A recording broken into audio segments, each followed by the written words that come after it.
Good afternoon, everybody. It's 2 o'clock. We've got a few attendees are still coming in, but we'll make a start. We'll start on time.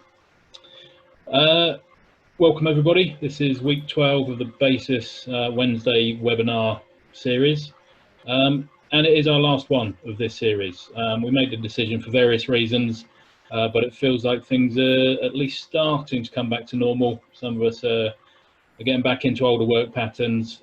We felt that we've had a successful 12 weeks, and we'll come back and discuss what's actually happened over those 12 weeks a bit later on in the session. I always forget to do this part, but I should introduce myself. I hope most of you know by now. My name is Russell Seymour, Chief Exec of Basis. Been popping up on these webinars for the last few weeks. Thank you for attending. Thank you for giving us your time again, and thanks to our speakers today. We've got a small group, slightly different today, of 3 different speakers for this session, but we'll come back to that shortly. Look, it seems really trivial to say that 2020 has seen completely unprecedented times, or at least unprecedented in sort of our modern experience. But we all know that sport has been hugely impacted by COVID and the lockdown, etc. Effectively, all organised sport, professional, recreational, has stopped, and we're struggling to get back to any real level of normality. We've seen Premiership football on TV. We've even seen an England-West Indies Test match recently been completed, but really, sport is still struggling at the moment. And predictions of a second wave coming this winter, that's just been on the news in the last couple of days, probably aren't helping the planning moving forward. So we know that there's uncertain times, and impacts are going to be felt for quite some time. Around the rest of the world, things are just peaking as far as COVID is concerned. So there's tricky times ahead of us, although UK hopefully is coming out of lockdown. And through that lockdown, we've seen a lot of changes.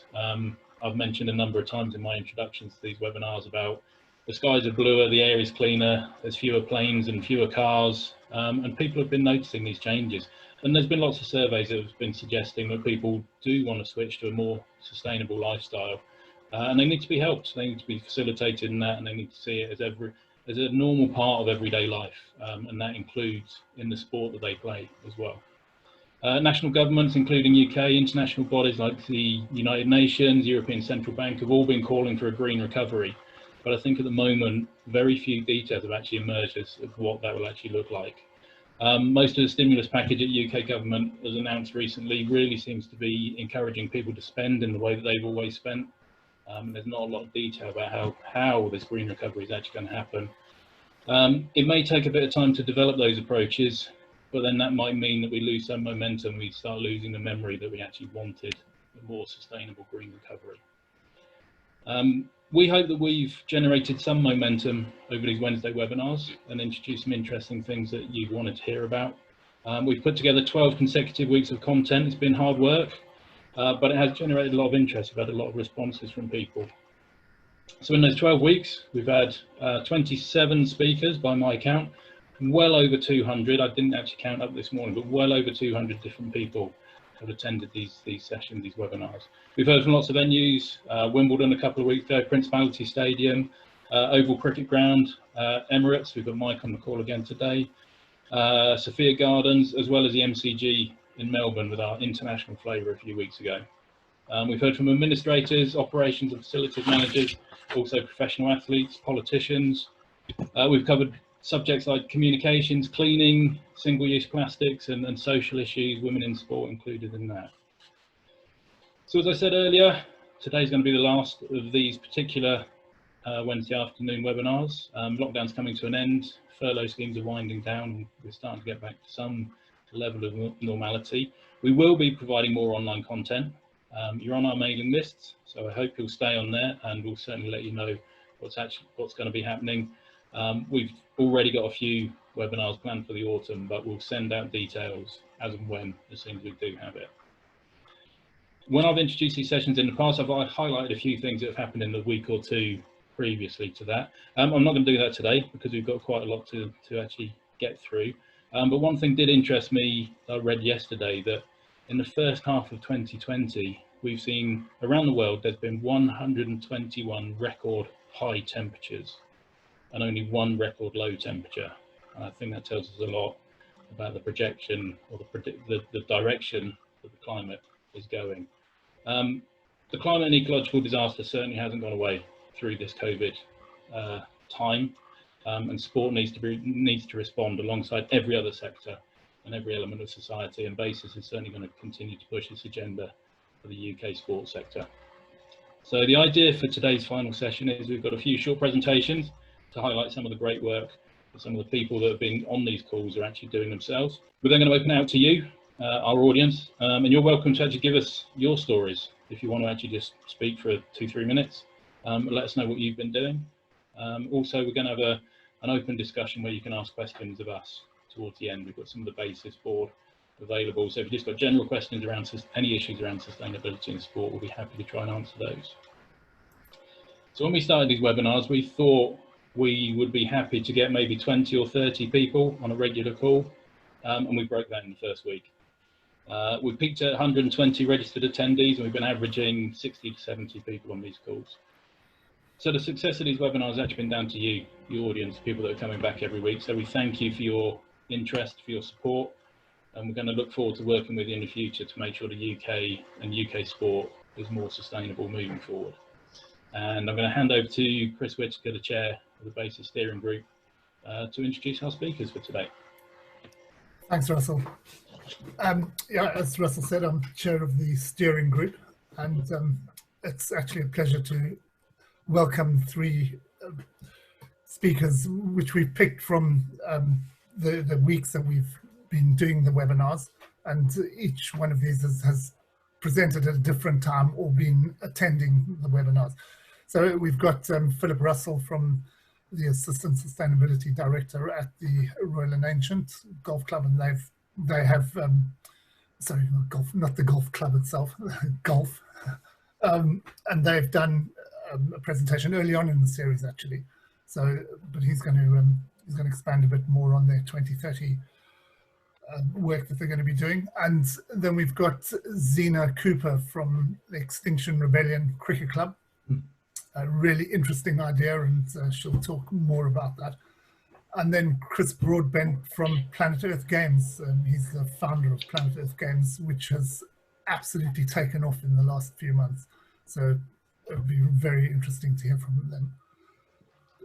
How we're going to do this is they'll do 15-minute sort of talk, and you're welcome to ask any questions during that, but if you could do that on the chat function, and then at the end of each of their presentations, we'll then have a general Q&A, and we'll have the Q&A function open for that one. Okay, so chat for during the presentations and then the Q&A at the end. I'm also going to be putting up a poll. It's just to ask you a little bit about your experiences with the webinars over the time. So if you could take your time and just answer those during the course of this hour or so, then that'd be great. Okay, so we're going to kick off with Philip, who's from the RNA, is going to talk to us a bit. Okay, thanks, Philip. Thanks, Chris. Good afternoon, everyone. Thanks everyone for joining the call. Real pleasure to be with you all again here.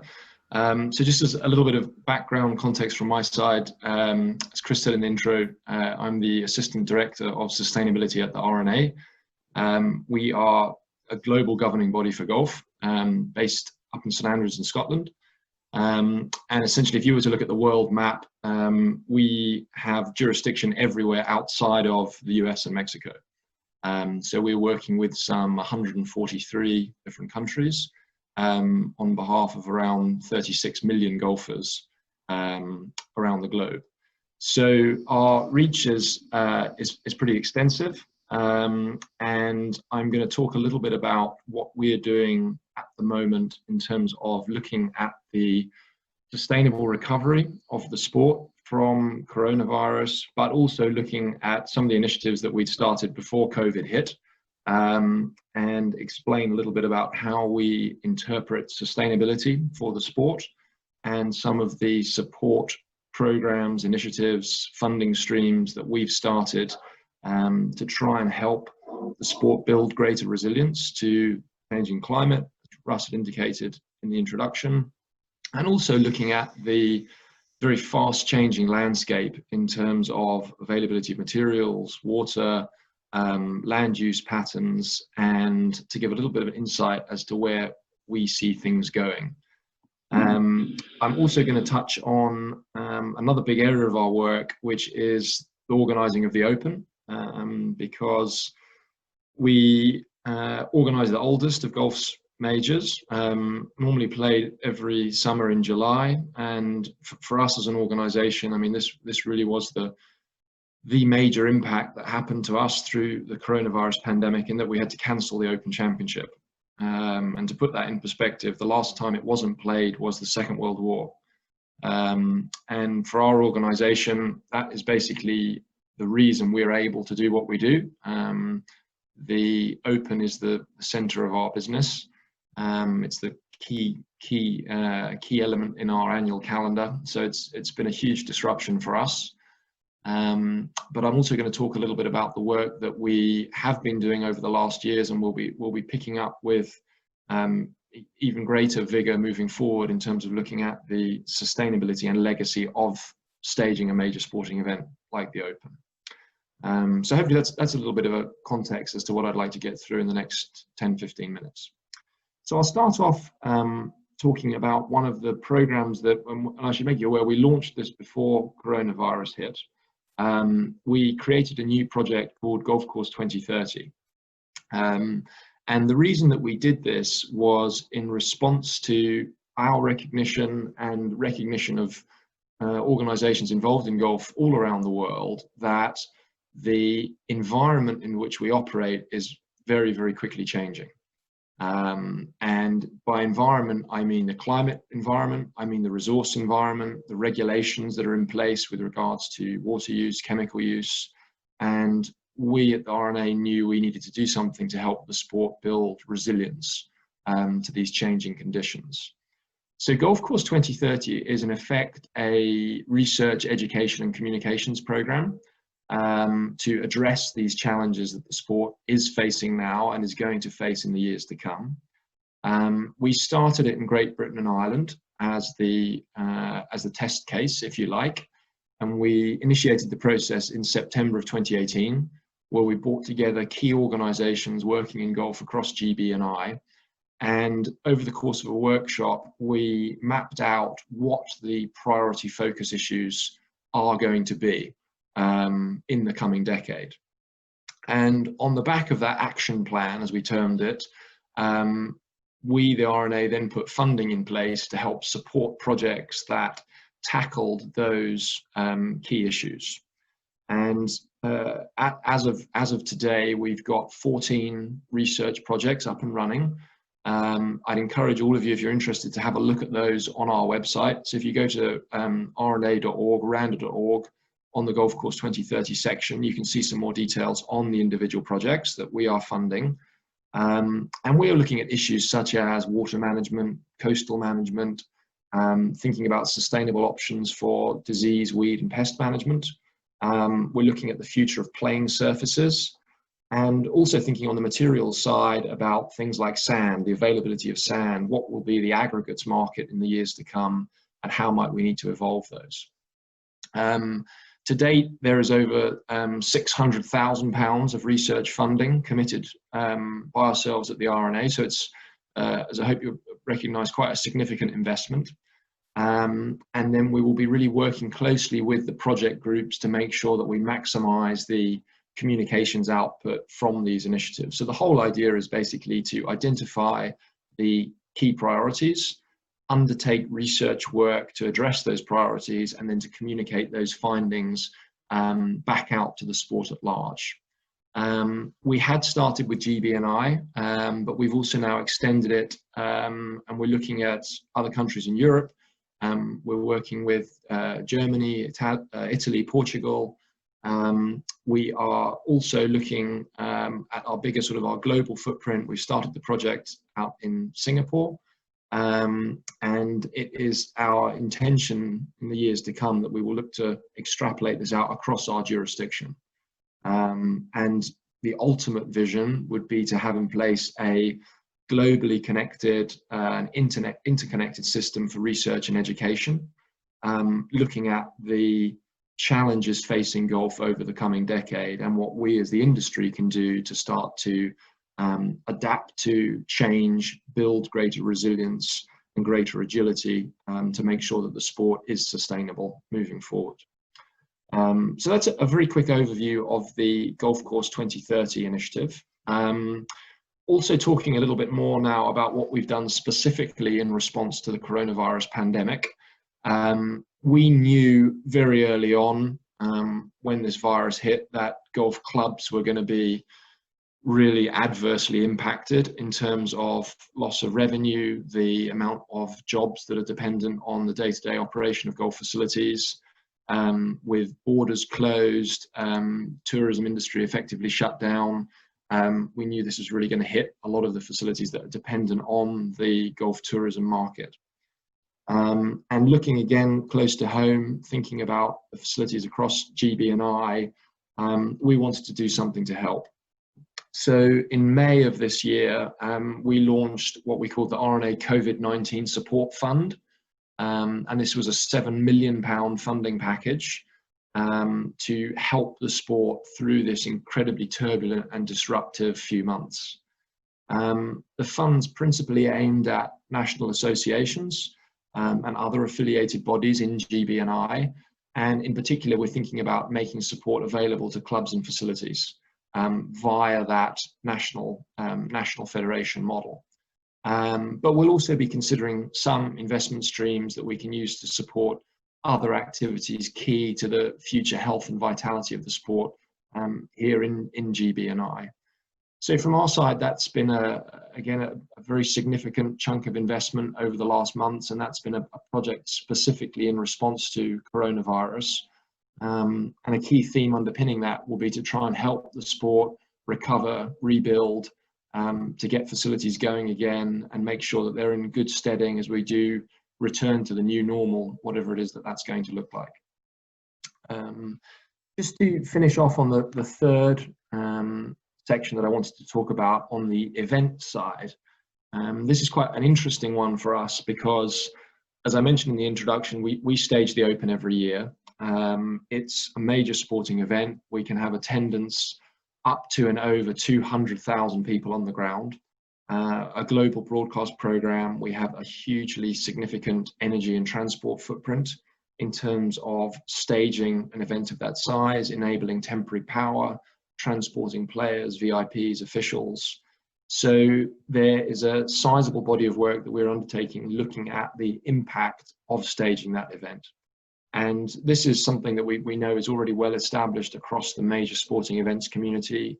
It's really being driven by the likes of the IOC, the Commonwealth Games, encouraging organisers of major events to look at climate impact of their event, the procurement impact of their event, what kind of legacy is left behind.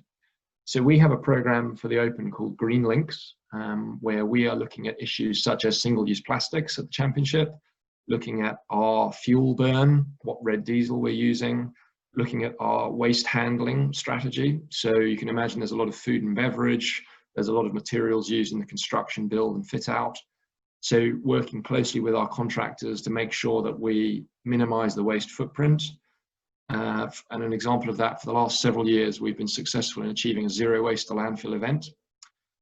Moving forward, and again, coming out of coronavirus now, we are looking to the rescheduled 149th Open Championship, which will be played down in Sandwich in Kent in England in July 2021. Starting to think about, well, what might be some of the opportunities to look at innovation around transport and energy provision at a major event. It's interesting, Russ again noted in the introduction, all the discussion on green recovery at the moment. And there is a lot of talk within the government sphere, but also in the private sector about what new technologies we might see an accelerated interest in as we do come out of COVID. And we're anticipating there might be a lot more expectation on major events, and also a lot more opportunity for major events as well, in terms of acting as showcases, as catalysts, as transformational agents in their own way. And it's very much our intention to try and maximise the positive impact that staging the Open can deliver. We already do have, and we have had for the last several years, an annual Open Legacy Fund.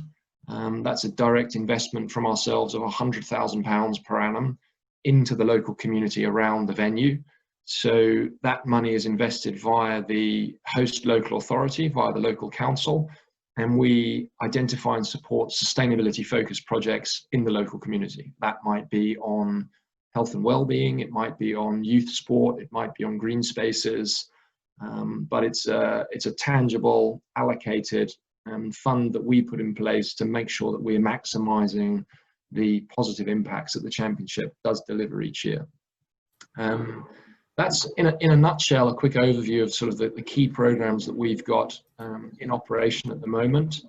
We absolutely would be honest and say there's huge uncertainty across not just in golf but across all of sport at the moment in terms of what it's going to look like in the next 12 months, what the return to sport is going to look like, what sort of expectations people are going to have. So we'll be working hard to keep our ear to the ground, keeping in touch with important platforms like Basis. Hugely value these discussions and seeing what others working in this industry are doing, thinking about. And I'd leave it to say that we're looking at opportunities, because although this has been a terrible crisis for all sectors, for all of society, and sport has been very badly hit. So thinking now about, well, are there opportunities, and what are some of the opportunities maybe we hadn't seen before that are now have been brought to the fore? Maybe new collaboration opportunities, maybe new technology opportunities, maybe opportunities to engage with spectators and fans and the public in a new way.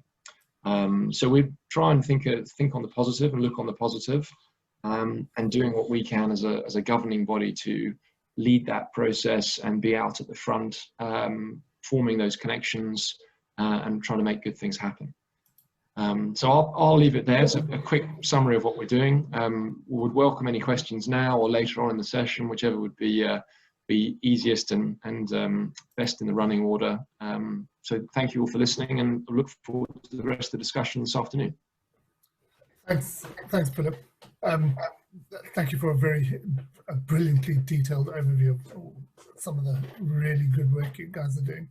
And I look forward to the Open being down the road from me here in my home county of Kent. Yep. Mike too, I should think he's in Tunbridge Wells. So yeah, we'll get down there and look at the work firsthand. Yeah, absolutely. Look forward to it. Okay, so next up is, if you do want to ask questions, I presume you don't, because no one's come up on the chat with it yet. So you'll be able to ask more detailed questions of Philip when we do the Q&A. So next up is Zena Cooper from Extinction Rebellion Cricket Club. She's a founder member. I think we found her. Is that how you describe yourself, Zena? Yes, well, exactly. We're trying not to be hierarchical. But, absolutely. So thank you again for all the efforts that Basis have put in. This lockdown has been really great to be invited to talk and to take part. So thanks for everybody's efforts. It's great. I'm not the best public speaker, so I have written my presentation down. So yeah, the Extinction Rebellion. We are the cricket club's the first sports club as part of the rebellion. And we're always looking for more sports to get involved in our efforts. So sports teams, sports people. Last year we had the Paralympian James Brown, who was at a protest at the London City Airport. And we don't expect everyone to want to glue themselves to aeroplanes, so don't worry about that. I'll put a link to the Rebellion website if people want to learn more, but a brief introduction to what Extinction Rebellion is for those who don't know. They describe themselves as an international movement that uses non-violent civil disobedience to persuade government to act justly on the climate and ecological emergency. Rebellion was declared against the UK government in October 2018, which was then followed by seasonal, local and global protests. It's a non-centralized movement, which means that there are no leaders, but there are core principles and values.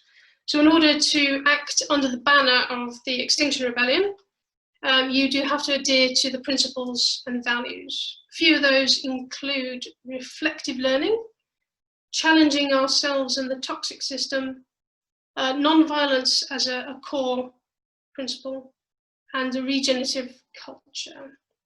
In the UK, we have 3 demands. One which is tell the truth, asking government to tell the public the truth and declare a climate emergency. Working with institutions to communicate the urgency for change. Second is to act now, asking the government to halt biodiversity loss, reduce greenhouse gas emissions to net zero by 2025. So much more bold than the government's current plans at 2050. And the last one is citizens' assemblies to ensure a just transition.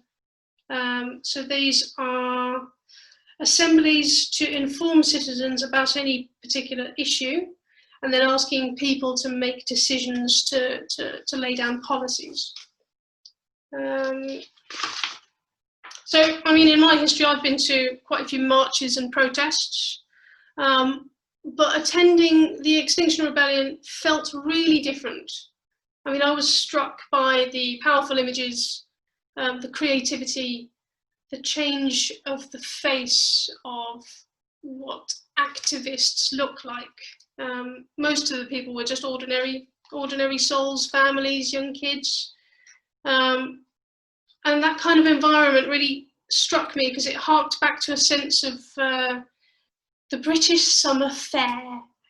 So, you know, communities coming together, making their own costumes, making music together, you know, picnicking together, things that really bring, you know, communities and people together. And that's when I realised, you know, the penny dropped. The Extinction Rebellion didn't know it, but they definitely needed a cricket team. So I realised if there was going to be an official rebellion in this country, then cricket really has to be part of it. You know, we're not like the French, heads are not going to roll. But the power of sport to inspire, bring out the best in people is unparalleled. And cricket is the ultimate game for that, really. It's quintessential, it's momentous, it links Britain's imperial past to the present day, and the same can be also said for the climate crisis as well. But what really cemented our ideas as a club was reading the BASIS Hit for Six report, which highlights cricketing nations are suffering all across the globe, being devastated by floods, droughts, severe weather. Here and now, today, you know, people are living with this crisis every day. Even we may not feel it here. So the cricket club was born. A group of friends, a love for the beautiful game, and a sense of urgency for change. And I think also, we didn't want to look back and regret having not done anything at the time that it mattered the most. And that's to be said. I mean, post-COVID is the key. And in this country has a proud tradition of civil disobedience. So last October, I'll ask for the slides to come up now, if that's all right, Chris. Sharing. Okay. Just there. Fabulous. So yeah, last October, saw the Extinction Rebellion Cricket Club take to the streets of London. Our pitch was just behind Parliament Square, outside the Courts of Justice. And there's no better setting for the ultimate game of fair play. The press dub, XR, a bunch of middle class, jobless, hippies, scallies, loonies. I mean, this is all mudslinging to the highest degree. But I mean, as a cricket club, we felt amazing turning up in our whites and just playing on the street. People were taking part, kids, people in their suits in between work. It was quite an amazing day. We even had cucumber sandwiches and tea. So it really was a day to remember. It wasn't quite like the Blackwash of 1984, but you know, we're getting somewhere. But as a cricket club, we have three main aims. So for us, what's important is taking cricket to the streets, really. So playing cricket in communities, getting youngsters into the game. Most of the children we've played with tell us that they've never played cricket before. So there's definitely a lost generation of cricketers out there. We also play in the spaces created by the rebellion. So cricket as protest, not protesters dressed as cricketers, and there's a big difference. So really changing hearts and minds on what protest means in this country, what it is, and challenging what activists look like. And our third aim is education. So teaching those that we encounter about climate change, how it's going to affect our lives. So it's quite a buzzword at the moment. Climate crisis, you know, it's such a huge nebulous concept, and it can be quite overwhelming for any ordinary soul. So narratives are key, and I think we're really about this, you know, empowering people to make decisions themselves rather than shoving something down their throat, which you know, could which isn't the best way to bring people around, really. So who are we? We are just a bunch of friends who love cricket. We are really only just human with our frailties, our failings, but somehow as cricketers, we feel empowered and ready to face whatever life throws our way. In the end, ordinary souls trying to do the right thing in a world gone wrong. And deep down in our hearts, we know that extinction is just not cricket. So, that's a little bit about us. And yeah, same again. We'll take questions at the end. Oh, very good. Yeah, we'll take questions at the end. Thank you very much. And pass over back to you, Chris. Thanks, Zina. Thank you very much. So that's a double thrill for me, obviously, as a cricketer, and then being interested and trying to enable as much sustainability in sport and in particular in cricket. So I think it's a fantastic initiative. Maybe there's an opportunity to start one in Kent as well at some point. I'll have a word with my teammates on Saturday. I might not get too far with them, but we'll maybe we can set up a different club. Okay, so thank you. That was really interesting. And now to move on to Chris Broadbent from Planet Earth Games. As I said, Chris was the founder of Planet Earth Games, which launched a year ago or 2 years ago. He'll give us some more info on that. But it's been a really great initiative, and from what I've seen on LinkedIn, it's really taken off in the last few months. Chris? Yeah, thanks very much, Chris. Thanks for the big intro and the big expectations you've laid down for us. So we'll see how the next few months go, but it is very exciting times for our organisation. We are a very quite a small organisation, really. We are a Devon-based charity, started up, like you say, in 2008 from quite a traditional sporting background, but have moved quite decisively towards recognised climate change and moved our model entirely. If I can just share my screen with you to walk you through our journey. Bear with me. Here we are. Can everyone see that? Good. Okay. Okay, so we are Planet Earth Games. We are the world's first carbon neutral games. Launched last year. This is about us. We really believe in the, and I'm sure people on this call do believe that. That's why we're all around the same table. We really believe in the symbiotic relationship between people being physically active and climate change. We just think if we don't look after our oceans and take more of an interest in our oceans, in the lakes, in the beaches, in the moorlands, then how can we expect people to be more physically active, and how can we expect people to engage with the external environment if they are deteriorating? So there's such a symbiotic relationship between those things to us, and that's has underpinned our vision and our mission and our simple guiding thought in its simplest form, which is a healthy planet leads to healthy people. So here's our journey. We come from quite a traditional multi-sports background. This is in 2018.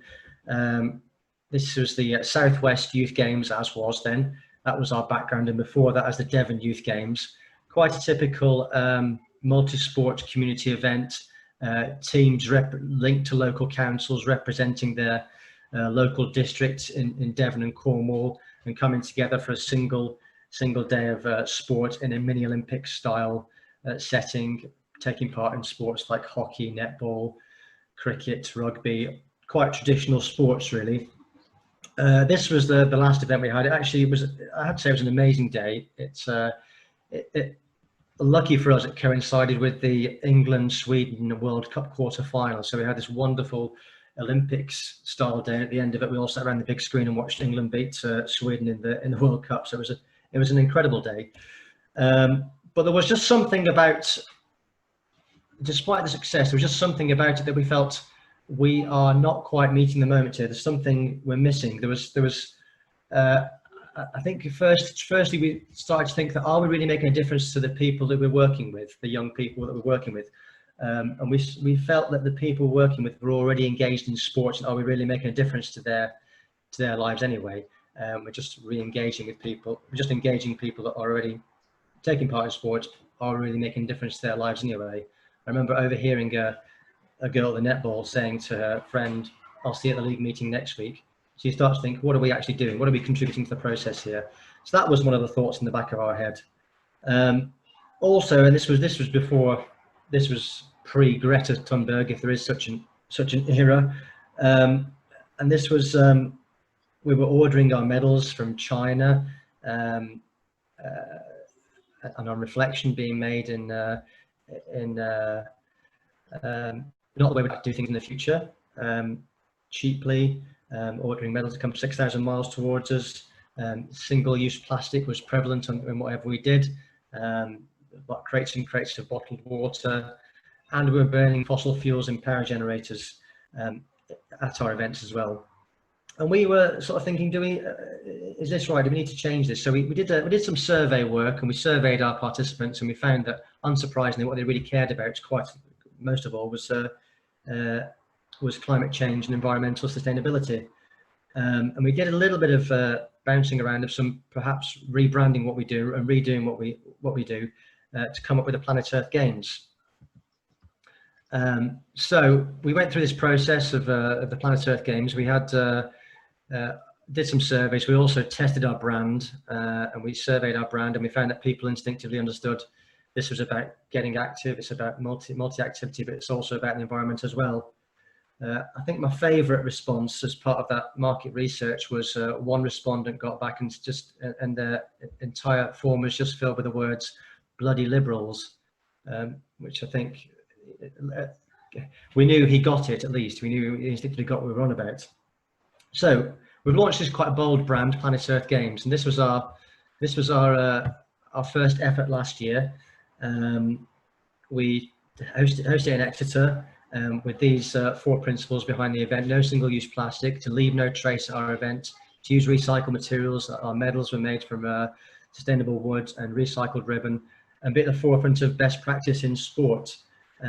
We tweaked some of the activities we do from being traditional sports to being activities that connect people with nature, also intergenerational activities. So we had paddle boarding on, plogging, picking up litter and jogging, mixed in with some traditional sports as well. We had cycling as well going on, and so on and so forth. So we had about 500 people at our first event last year. So we're continuing to evolve this year. This is ahead of COVID, and again we were honing our model and we're learning as we go. And for this year we were going to host our event, taking it away from a typical sports setting and building that connection to nature. So we're going to host our event at a nearby forest, working with Forestry England, and move into the natural environment. And actually think more about the actual, think more concisely about what it is we're offering here. So what we want to do is make sure that our activities connected people to nature, taught them new skills that would help them engage with nature beyond our event, expose them to innovative models of sustainable activity. So again, activities like plogging, and share best environmental practice. So work with different partners in our region, like the Environment Agency, the Met Office, local to us as well, and share best practice. So it's an educational platform as well. We also thought quite carefully what actually constitutes a Planet Earth Games sport. And we decided that to be a Planet Earth Games sport, you had to be active in the first place, but it also had to be something around the environment. It had to be something where you went away, you were either more influenced about to behave more environmentally sustainably going forward, or educated about something in relation to the environment. So that meant we had to think about, are our traditional sports really doing that? Is rugby and cricket doing that? It doesn't mean we can't work with those sports in the future, but we felt that things like mountain biking is a Planet Earth Games sport because you are learning a skill that gets you active, but you're also connecting to the environment. Track cycling, you're getting active, but are you really going away having learned something about the environment? Probably not. We had to break it down that way, and that's what was shaping our model for this year. Before, of course, the whole world turned upside down. So these are the challenges we're already working towards here. The climate crisis, we're all well versed upon. We also are very big on addressing the inactivity and obesity crisis, and of course COVID was another big challenge that landed on our laps. But it took us back to the drawing board, and we thought, well, actually there was an opportunity here for us, because we already have, unlike as Southwest Youth Games, with the Planet Earth Games, actually what we have is a very scalable model. It speaks to just our communities in Devon and Cornwall. It can speak beyond that to other UK audiences and to international audiences as well. So how could we actually take down it would help us actually, how could we take down the barriers of participation? And the idea of going virtual really appealed to us. And it also meant we could genuinely go carbon neutral in what we do, because we tried to put on events, and even last year at our first ever Planet Earth Games, we still had to gather people into a single area there, to drive there, and there was some fossil fuels used. It's almost unavoidable. But this way, with having a virtual games, we can get people active on their own doorsteps and connect and reach a broader audience. So I'll talk you through that in more detail, and it will take place throughout August. It's a month of virtual challenges, a challenge every day throughout August, of virtual and sustainable challenges that people can take part in. It's all free. Sign up. They take part in the challenge. They log it. They report. They tag it on social media, and they're in with a chance of winning a prize as well. And the reason we can do this is we've really managed to appeal to and join with a lot of partners that really get our vision. It really resonates with them. So these are the partners that have we've been quite blown away by the partners that have come forward. And this is just some of the examples here. So we've managed to reach out to national organisations like British Canoeing and the RYA's Green Blue Initiative, Keep Britain Tidy, commercial partners like Georgianics, who produce organic dental products, Youth Sport Trust on board, the National Cycling Network through Sustrans, and also some of our ambassadors here. That's Etienne Stott, who's a figure in the Extinction Rebellion as well, who won a gold medal in the kayaking at London 2012. That's Hannah Mills down there, who's a sailing gold medalist from Rio 2016. And also in their picture, a nice lady, is Jen Gale, who's a best-selling author of Sustainable-ish.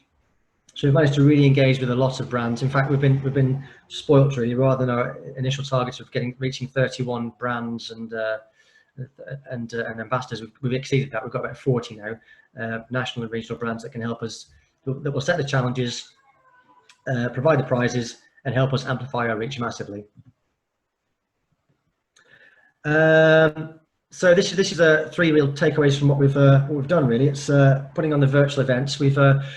I really feel now, having made that change from the Southwest Youth Games, we've come a long way, and we've been in a position to meet the moment. We're so relevant to our audiences now, more so than even in 2008. We're all thinking about climate change. The participants that come to our event, whilst they might have been slightly concerned about single-use plastic now, I just can't imagine putting on an event now where we'd pile up crates and crates of single-use bottled water. So people are asking a lot more questions, and we're just meeting the moment of what we're doing. We've been able to broaden our partnerships as well. The coalition of partners we've got, again, is unimaginable to have had that as a regional sports event. We've just been able to create a very broad coalition of partners, from authors to people who run the National Cycling Network, to commercial partners, to public partners.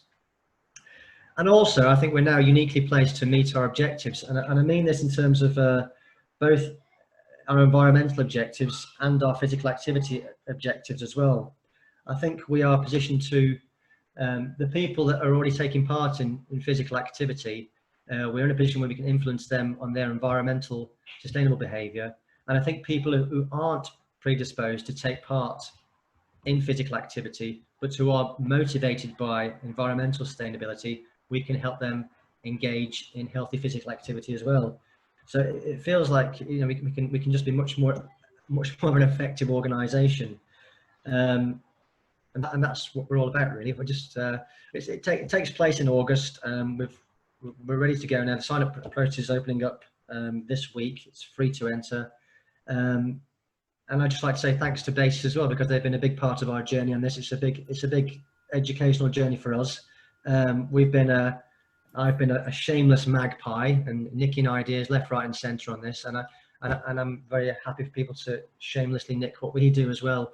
The future for us is we do see a future for us.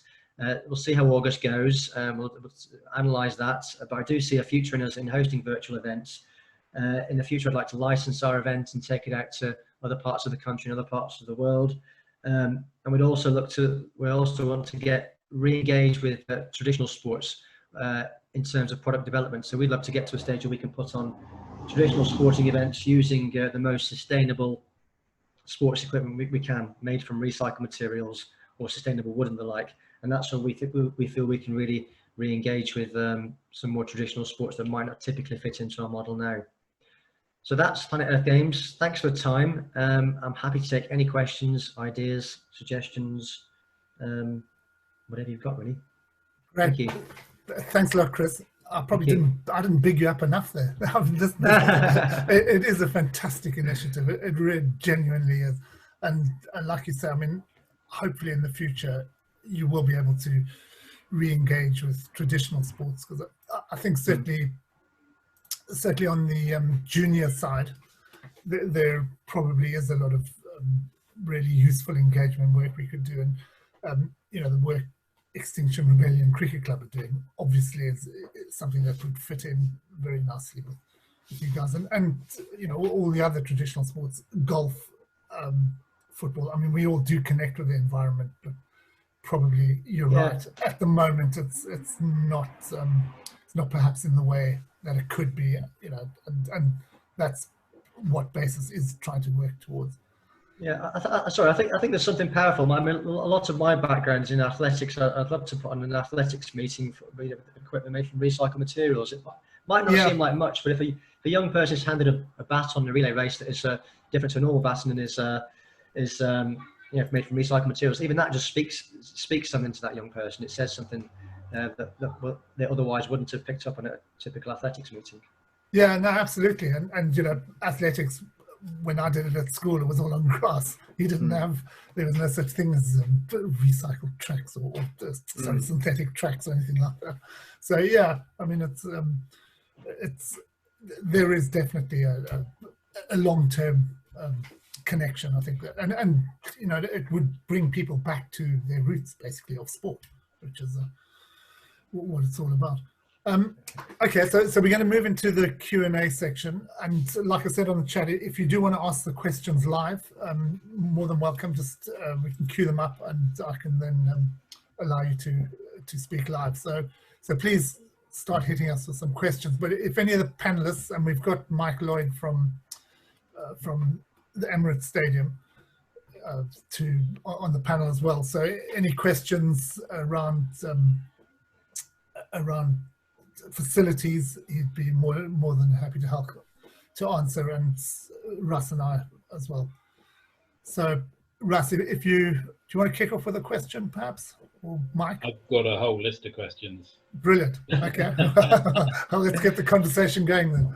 I want to throw on a Philip, if I may. I actually noticed you seem to use the word resilience more than you use the word sustainable or sustainability. Is that a conscious thing? Is that the direction that you're going with your communications to golf and to your members?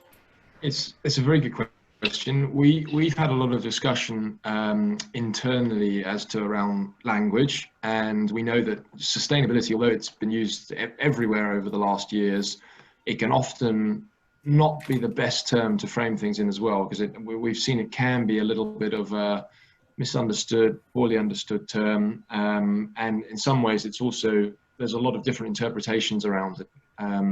So we do change the words that we use. Future proofing is another one I like, and it's something people can understand, and they can all see it regardless of whether they own a golf facility or work at a golf facility, that they want to have a business that's future proofed. And likewise the term resilience, because people everywhere in the industry accept and realize that change is happening already and more change is coming. So when we start to think about building adaptation to, or building resilience to those changes, that's often something that gets people really, really interested, and again helps them to build the internal case for starting to look and think about some of these projects. So you'll actually see as the different projects and different initiatives that we do launch, although I suppose from a strategic perspective, they all sit under the sustainability heading. We'll often sort of customize the terminology that we do use according to the audience type. And we've also observed that resilience in particular is getting used a lot at the moment within government, and a lot of the white papers that are coming out are talking about resilient energy systems, resilient urban environments. So we think it's important as well that we make the link with that, and probably particularly when we think about staging of major events, to have resilient models. So yeah, that's hopefully a little bit of shed a little light on where we're thinking at the moment. It is interesting that language means so much, especially when you're trying to get a message over to maybe a chief exec or a senior person in a major venue or whatever. The language is the key to the door in a way, and if you start talking about sustainability and it's a concept that they don't really understand, or it feels a bit scary, it's something different, it's something that's scientific and needs lots of knowledge and resource. So yeah, I think it is an important area that we need to look at, and whether sustainability is a correct terminology moving forward is interesting. Can I ask a quick practical one in terms of golf? You know, most venues are actually got concerns around people that are essentially static when they come into their venue. You know, you go into a cricket ground or a football ground and you're sat down. You know, and you've got to deal with those issues. Golf, yeah, you've got some stands. There are some areas where people will sit, but you've got a lot of people that are going to be moving around on golf courses at major events. You know, I'm not talking about recreational players, but at your major events. Have you started to look at that yet, or is that something you'll look at when? Yeah, I mean, it's another great question. I mean, and to give you an example, so one of our events that also falls under the RNA umbrella now is the AIG Women's British Open, and that is going to be played at Royal Troon, so up here in Scotland in August. So just a few weeks' time, and that's actually going to take place without spectators. So there was a press release on this, went out just the other day if people are interested to read it.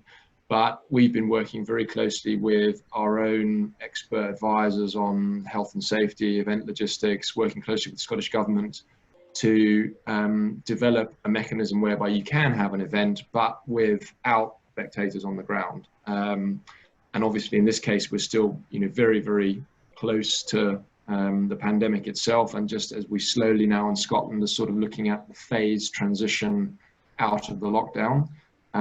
So I think it'd be fair to say that as to what the next months and years look like, still a massive unknown. Everything that we do, we'll follow government guidelines and advice down to the letter. And we're fortunate that with all of our major events, we have, direct involvement with local government, national government in terms of the planning and staging process. So we'll respond just as needed. And I think it's, of all events, yes, there are going to be particular challenges for any kind of gathering that brings people together, as you've described, in a mobile environment where they're not static. So I think it's new ground for everyone. But as with all things, there will be ways to adapt and adjust, and always being optimistic, thinking about what we can do to innovate, how we can deliver that enjoyable experience, both for players, spectators, possibly doing more things digitally. We've just announced an e-open we're doing this year, taking advantage of new technology platforms, looking at different ways to engage with our fans. So there's lots of things that we can do, and I think, to close on that one, the technology angle is probably going to be a big game changer in terms of the way that we can look at the event staging process, thinking about the ability that we do have to control environments on site, and also looking at the way that we distribute content. So there's a lot that we can do. Thanks, Philip. We've got a couple of questions on the chat. So Andrew Donnelly, you had one for Chris. I'm going to unmute you so you can ask the question. Yeah. Hang on. Okay. Oh, hi, Chris. Hi, Andrew. How are you doing? You okay? Oh, how are you? Yeah, good, thanks. Enjoyed the presentation. Yeah, really interesting. And to the others as well. That's really good stuff. The new normal, there's a lot of talk about it, isn't there? And we can't really define, I suppose, what it actually is. And I suppose it's up to the likes of ourselves to create meaning and define what the new normal is. So I'm interested in your line of work and to what extent you think you're sort of creating and defining the new normal. Gosh, okay. That's a big responsibility to find the new normal. I think all I can say is that we're just trying to be the best we can be. We're just trying to be the best in sustainable sport. And that doesn't mean there'll be whatever the best is, we'll try and be there year on year. And the best we could be last year, we felt, or within our range, was to take out single-use plastic, leave no trace, use recycled materials. This year, the best we can be is putting on virtual events. It's difficult to say what the new best will be. What I will also say is it's quite easy for us to say everyone should do this because this is what we've done. We're quite a small organisation. We can be quite nimble, and we started effectively with although we have a history in sport, we started with quite a blank sheet of paper. I recognise it's not as simple for, of course, it's not as simple for English cricket or the RYA to go back with a blank sheet of paper. They have to evolve and take a lot of people with them on the way. So I just like to think that we are a bit of a beacon. We can be more flexible, be at the forefront of that, and we hope people will follow us. And there'll be other people that we can tap into. We'll follow them as well. What was I going to say? I had another point there to make. Sorry. The new normal. Yeah, the new normal. Yeah. Sorry, I got distracted. The kids are kicking off next door. Can I come back to you? Sorry. Hope that helps. Okay, thanks, Chris. Yeah, sorry. Jade had a question as well, so I'll for you. So Jade, if you're ready, I'll allow you to talk. Great, thanks. Thanks very much, Chris. I was just really interested in the initiative of the Planet Earth Games, and you touched on some activities that you'd like as many people as possible to take part in. If there's anything we can do in terms of, is there a link that we can share to get people to engage in that initiative? Yeah, I'll ping the website on the chat. We're literally, my next task is to open up the entry process. We're just testing the entry process, so it will be free. But the website is www.planetearthgames.org. As simple as that. Yeah, it'll be, and when it is open, I'll send Chris and Russell an email. They can share it with you guys if you don't mind, chaps.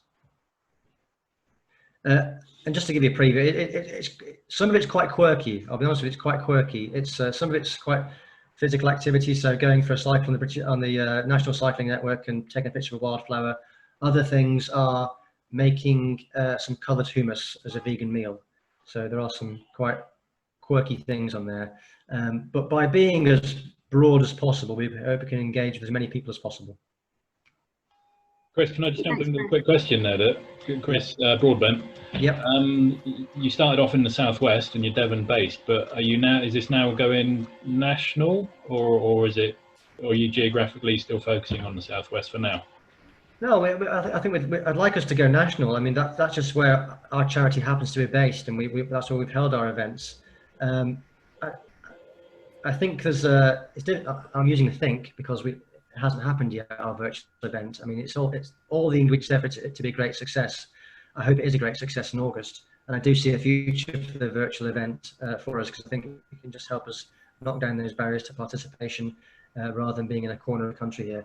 But I think we have a model here which is scalable. We'd like to work with other local delivery partners who might want to put on community events or schools events in their areas and license them the Planet Earth Games model that they can use in their events. We have an operations manual we can share with people.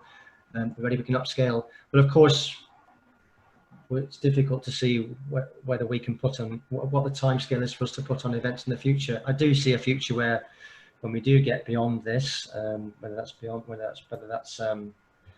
post vaccine or whatever, but I do see a stage where we can start to put on events again in the future, and community events, and put on events in different parts of the country, working with the sports that we work with, things like mountain biking, climbing, wild swimming, all those events in the future. But yeah, we definitely want to upscale it. Thanks, Chris. We had a question from Peter Watts. I'm just trying to find him on the chat here. It's disappeared. Right, Pete, you're unmuted.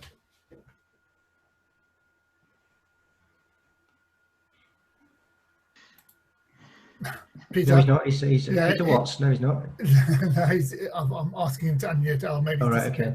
Okay. Not to worry. Should we move on? Mike? Hello? Hi. So, I wasn't going to ask you a question. I was going to ask you if you had any observations you wanted to put out there from the work you're doing, obviously, at the Emirates.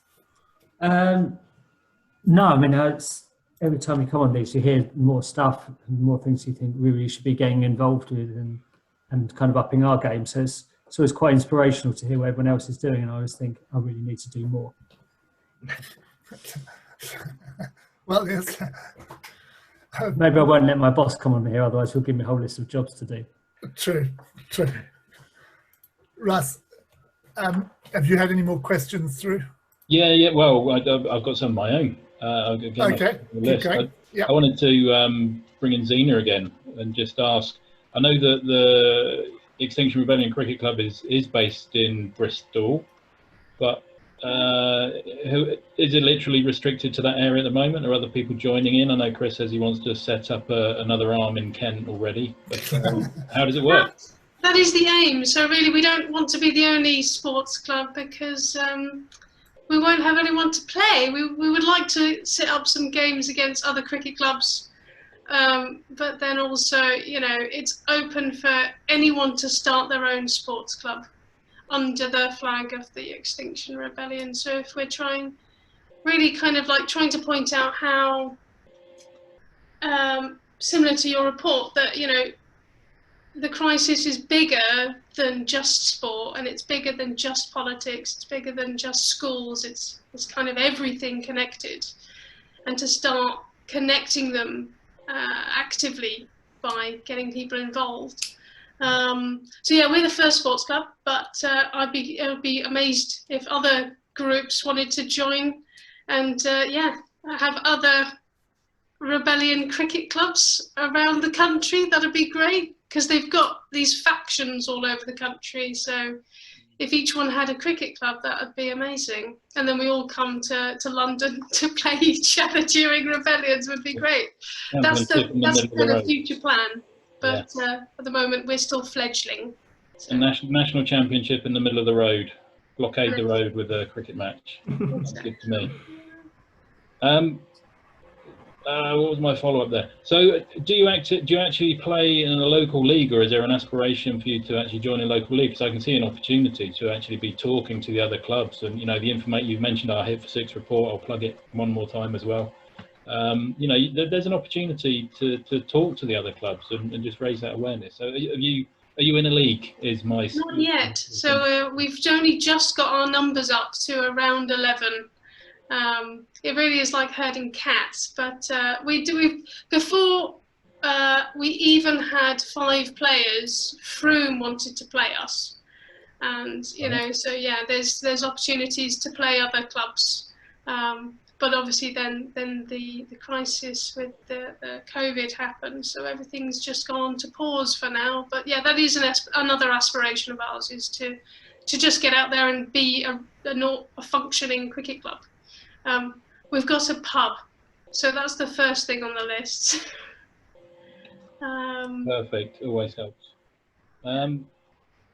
So internally within Extinction Rebellion, I don't know how closely you're related to any of the other, I was going to use the word hierarchy, I know it's not hierarchy, but the other people, other organisers or whatever, have they recognised sport as an opportunity, or is it really that you fall into, it's a loose organisation, isn't it, Extinction Rebellion, and people can do what they want as long as you meet those criteria. But what's the response been from other rebels, as it were? So that's a really good question. So basically, at the very beginning, when I had the idea, I remember talking to you know, a full auditorium of quite, you know, liberal folks, and I said, oh, you know, I'd really like to start a cricket club. And the whole place just went silent. They just didn't quite get it. They didn't understand how that could work. But now that we've started, you know, breaking grounds, and we got quite a lot of press in London in October, they're starting to see how that is positive. And the way they organise is very much like, if you have an idea, you just have to do it. You have to get on with it. Nobody's going to. There is support to you know, play out your actions and ideas and creative kind of aspirations, but you have to be the person propelling it as a group. So no, there's not a lot of. I think a lot of people want to. They asked me about a football club, and I said, well, just start a football club. I'm doing the cricket, so if you want a football club, just start a football club. Yeah, so it hasn't, within the rebellion, sport isn't the main focus. There's a lot more choirs and, you know, artistic, creative, theatrical kind of things, but you know, I mean, sport is as much a part of culture and history of this country as all those things. So I think we're quite proud to be the first sports club. Yeah. Good. And I applaud it, absolutely. And I think your comment there just touched on one of the reasons for BASIS to exist as well. You know, everybody involved in it, we have all been operational managers, facility managers, that sort of thing within major sports venues or in recreational sport. But sport has a massive part to play, and it's partly, arguably, it's partly because it's an audience that hasn't really been touched by these issues in terms of awareness, not in terms of impacts on sport, but in terms of awareness. So you've absolutely touched on one of the reasons for BASIS to exist anyway. I know I'm hogging the questions again, but I'll just say one more quick thing is just questions now, please. If you've got any general questions, not just for our speakers on the topics we've heard from today, but you've got myself, you've got Chris, Mike on the panel as well. If you've got general questions about either BASIS or about sustainability in sport in the UK or globally, we'll do our best to answer those as well. Okay, I just had a quick question for Chris Broadbent. Chris, in terms of how you link up then with a more traditional sort of youth games organisation. So if we took, and obviously where I am, London Sport, the Youth London Games, you know, it would just seem to me there'd be a great opportunity for them to start embedding some of the principles that you've outlined. Have you had any approaches from them or yes, I used to work with London Youth Games many years ago, so I know that organisation very well, and I have had contacts with the chief exec there, and they're very interested in what we're doing. We have also done some consultancy work with the Youth Sport Trust for their school games model, and how they can bring that up to much more sustainable event delivery. So yeah, we do have that dialogue, and I think it's a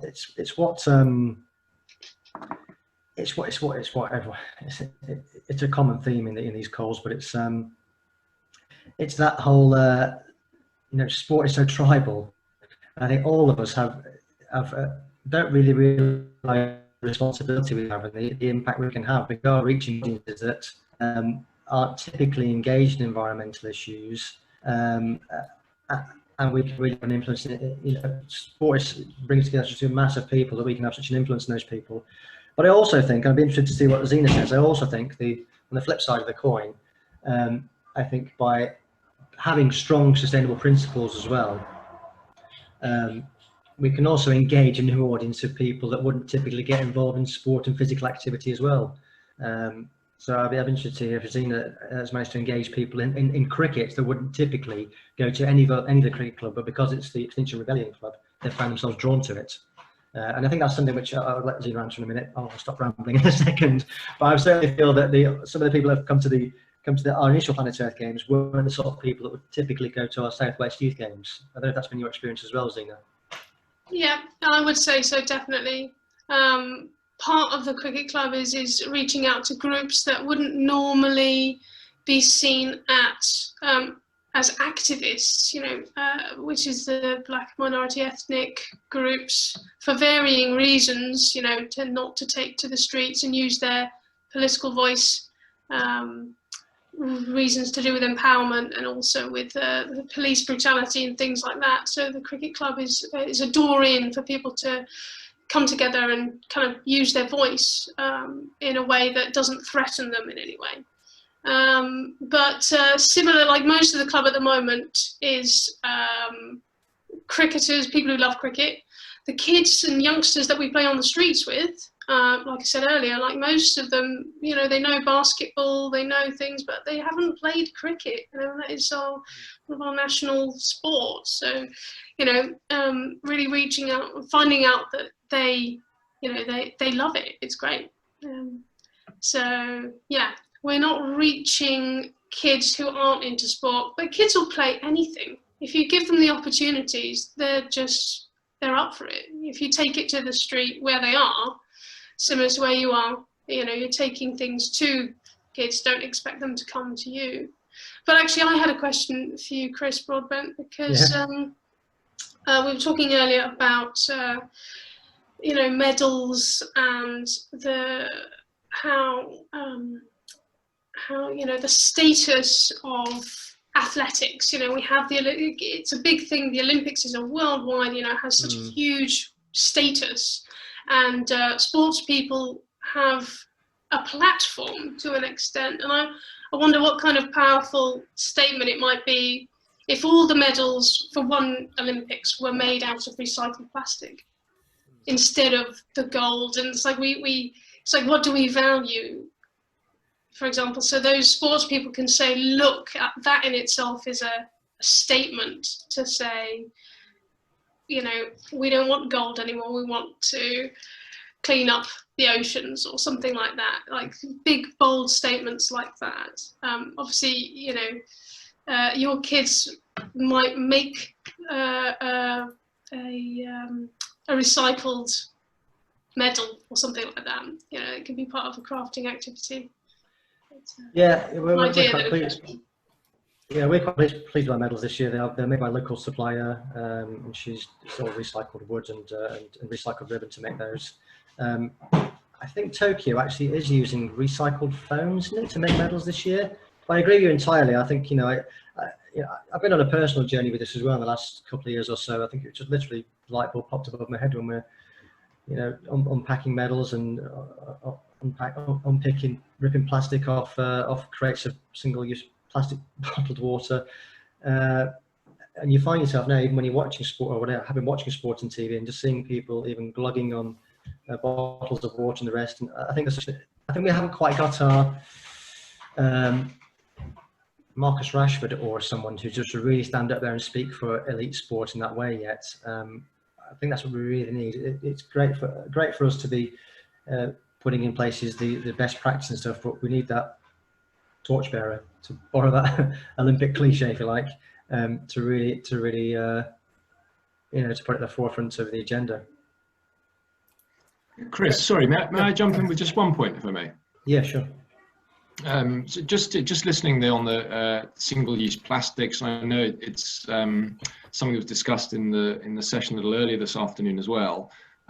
It was a topic that had been very much on our focus radar in terms of how you provide drinking water to people at a major event, particularly since the Open is played directly adjacent to the sea each year, and obviously the big focus on the damage of single-use plastic, a lot of that has been around the impact on marine ecosystems. So we knew it was very important for us to do something around this. And we spent about 6 months probably working on a project design, which we successfully deployed at Royal Portrush for the Open last summer. We worked with a company called Blue Water, who are a world leader in water purification systems. And manufacture of refillable bottles. So I shared in the group chat, hopefully everyone can see it, there's an Instagram link with a short little video maybe to watch after this on what the project was and how it worked. But we managed to completely eradicate single-use plastic water bottles from a major event. And we had over 230,000 people were at Portrush. And our model was based on inviting people to bring their own refillable bottle to the event, providing free, purified drinking water, unlimited supply via on-site water stations, and actually using not just our ability to change the way that water is supplied, but actually to do a big awareness raising initiative around it as well. And it worked fantastically. We were delighted with it, and it's really now got us thinking about, you know, what other areas in sport can we look to address in terms of, for instance, fossil fuel use, what is the future of energy generation and distribution, and what are the opportunities for these sort of, I suppose you'd call them lighthouse projects, these big demonstration projects.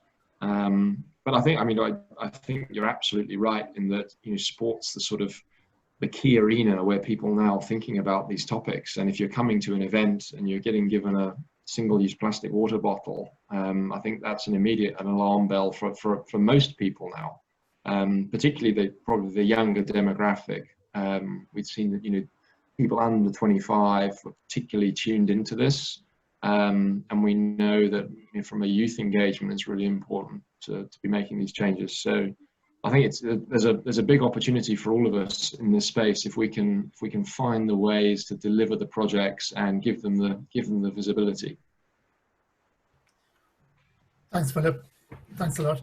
I'm just going to see if I can get Peter Watts to talk.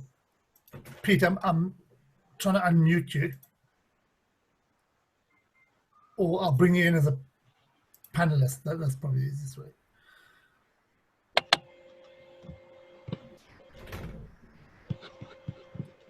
I think he's struggling with his connection.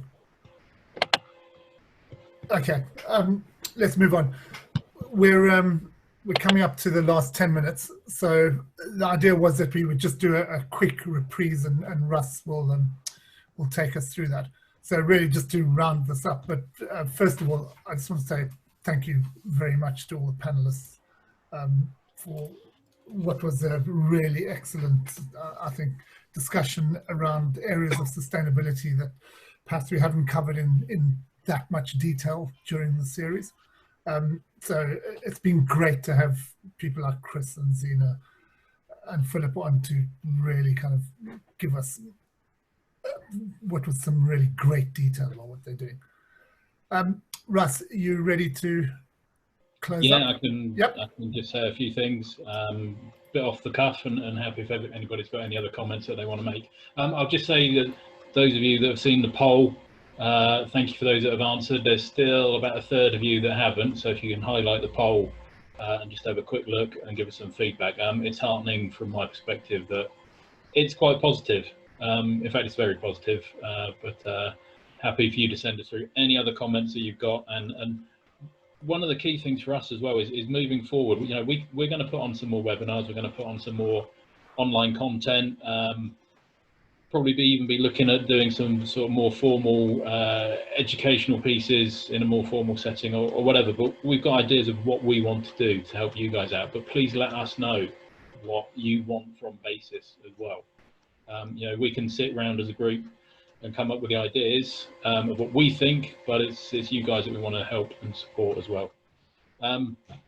So it's exactly us sitting around in a group 3 odd months ago that came up with these Wednesday webinars. We thought it was I guess a service to the sports community, to those people that have been working in sustainability and sport for some time, to actually try and bring some of that together and bring some content through this time when we've all had more time on our hands. So yeah, we've gone through, we started off looking at, after the pandemic, what does this actually mean for sport? And at the time, we just didn't know. We didn't know what it was going to be. Was it just going to be a lockdown for a few weeks? It's turned into at least 3 months, and it's still going on. We looked at communications. We had Pete Watts gave us something around reopening, how cleaning venues. We launched our consultation, which I'll come back to in a second. We had a discussion around venues. Darren Crossman from Principality, Mike participated in that one. Single-use serviceware, Paul, I know has been on the call today. I think he's still on, so thank you to Paul. But we also had Alex and John from the Oval talking about what they do. Claire Connor, who's now going to be the first female president of the MCC, which is quite remarkable, having worked for MCC for 20 years. In recent years, it's become much more forward-looking. So to have its first female president is quite a landmark for them. But Lauren Smith, Olympic badminton player as well, participated in that one. Vince Macalino from MCG talked about how they had come back and restarted sport at a 100,000 seat venue, but without any spectators. Now, most of you probably know that since then, Melbourne has actually gone back into lockdown, so MCG is now no longer functioning as things stand. We had our Sustainable Surfaces webinar. Hattie from Wimbledon talked us through what they do at Wimbledon, even when the championships have been cancelled. And then our conversation with Lord Deben last week, and finally today. It's been fascinating from my perspective. You know, we drew together this information or these opportunities for people to speak, but what has come out of it has been more than certainly I expected.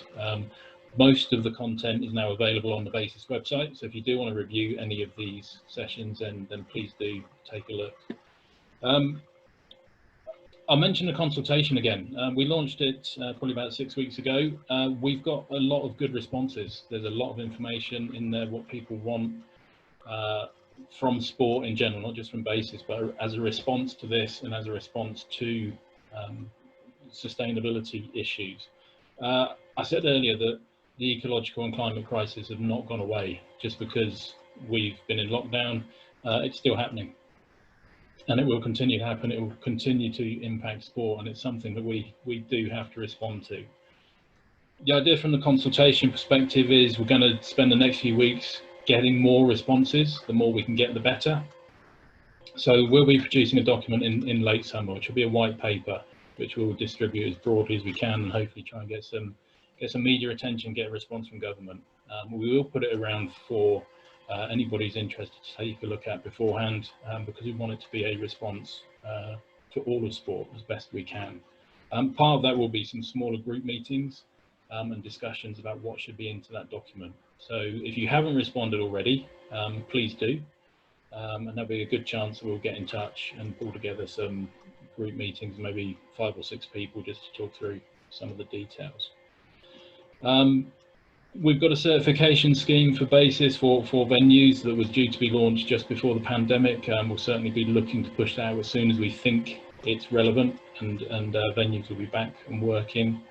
And as I mentioned briefly, training and education, we're certainly keen to do some of that. So if there are specific things that you're interested in or you think would be relevant, please let us know. We really do need interaction with you guys, and let us know what you want from us. So I guess that's my final request to you is to keep in contact. We've got you on our mailing list. I hope you'll want to stay on that mailing list, and you value some of the information we put out to you. We'll certainly let you know what we're doing next, but make it two-way. Let us know what you want as well, and we can respond. We can respond to that. I think those are my final words. I'm passionate about sustainability and improving sport, and then educating those participants, the fans as well, that come to sport. So BASIS will continue. You know, there's a great team that we've now got, and we'll continue to push these messages through. The last thing from me is to thank Philip, to thank Chris, and to thank Zena for today. Also all of the BASIS team that have helped out on these sessions. I've really enjoyed the last 12 weeks. It's certainly not a goodbye, it's just an end to this particular session of webinars. We'll be back doing something at least monthly, we think, but then other events in amongst that as well. I think I'm going to hand back to Chris just for a final. Yeah, just quickly, panelists, you might have seen there a couple of questions that came through on the Q&A, which you have the opportunity to type an answer back to the people who are asking them. So if you'd like to do that just before we close off, can you see them? And under Q&A, if you have a look under answered, there are a couple of questions there. So if you'd like to just answer those, if not, don't worry. We'll give it a couple of minutes and then good. So yeah, I'd just like to echo what Russ said. It has been a great series. It's made a big difference, I think, to everybody's understanding about where sport and sustainability fit together, and you know, having professionals on from all the different sports and all the different branches and the business of sport has been really great. And we've had a lot of really good questions asked during the series, which is also, like Mike said, helped to improve our knowledge about what's going on out there. Okay, so yes, we will see you again, hopefully in the not too distant future, probably in the next few weeks. We've been offered a few quite good topics to cover, so we'll certainly be doing that. So we might come back to you panelists again, and hopefully you don't mind joining us again at some point.